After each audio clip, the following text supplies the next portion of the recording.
प्रथमे तो पाठ है कि जेहेतु डकैती है तो डकैती है तो आम प्रथम टार्गेट था केमती माने डकैत माने को धरवा जो टंका रिकवरी करवा किंतु एबे आम गोटे क्वेश्चन आई एत ह्यूज अमाउंट रे कैश गोटे भाटी आसला केमती तो से सेटा एबे आमर जो इन्वेस्टिगेशन अच्छी से दिगरे जीव आम वेरीफाई कर कि प्रकृत रे एटा मदर बिक्री रे टंका अच्छी कि आउ कौन अच्छी से दिग भी आम जीव निश्चित जेहेतु एत टंका रिकवरी है इनकम टैक्स डिपार्टमेंट को भी से विषय अवगत कराया भी इनवॉल्वमेंट रही 3 कोटी 51 लक्ष टंका अच्छी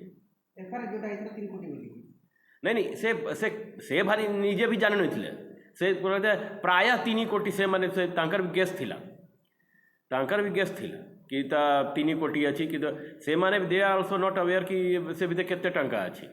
सर जो भाटीर आग्रह कर्मचारी जे थिला जाकू एमा तोड़ी थिले तो ताकू कोन डिटेन है छी ताकू ओना है छी कोन हां हां ना छै ना ताना कोन सर ताना होची अनुज कुमार से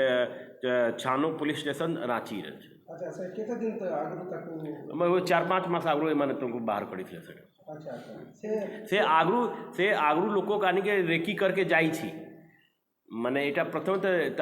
15-20 दिन आगु से आसिके माने जो भाटी सब रेकी करके जाई छी से ही भाटी जो अच्छी टोपोलो लेआउट जो अच्छी से माने को पूरा एक्सप्लेन करी छी केमती गले कलाहांडी जिला पुलिस एक बड़ धरणर अंतराज्य डकायती गैंग को गिरफ्त करने घटना वर्तमान एक नुआ मोड़ देखा मिली धर्मगढ़ देशी मद भाटी 2-3 मास तले बहिष्कृत होता रांचीर जड़े पूर्वतन कर्मचारी अनुज कुमार नामक व्यक्ति होउछंती एही लुट घटनार मास्टर माइंड से गत किछि दिन तले धर्मगढ़ आसी डकायती ब्लू प्रिंट प्रस्तुत करुला बोली आईजी प्रकाश करिसेंती तेबे अन्यपटे 3 कोटी टंका चोरी होईछि बोली थाना रे अभियोग दिया जायथिबा बेले वर्तमान 3 कोटी 51 लाख टंका जबत करिछि पुलिस तेबे एक देशी मद भाटी रे एते परिमाण रे टंका रखा जायथिला जे से मानक पाखरे मध्य हिसाब नाही जहाकु नै वर्तमान प्रश्न उठिबार लागिछि तेबे एते परिमाण रे टंका केउठु आसिला तार तदंत आयकर जरिया रे हेबो बोली मध्य आईजी नितिन शेखर प्रकाश करिसेंती।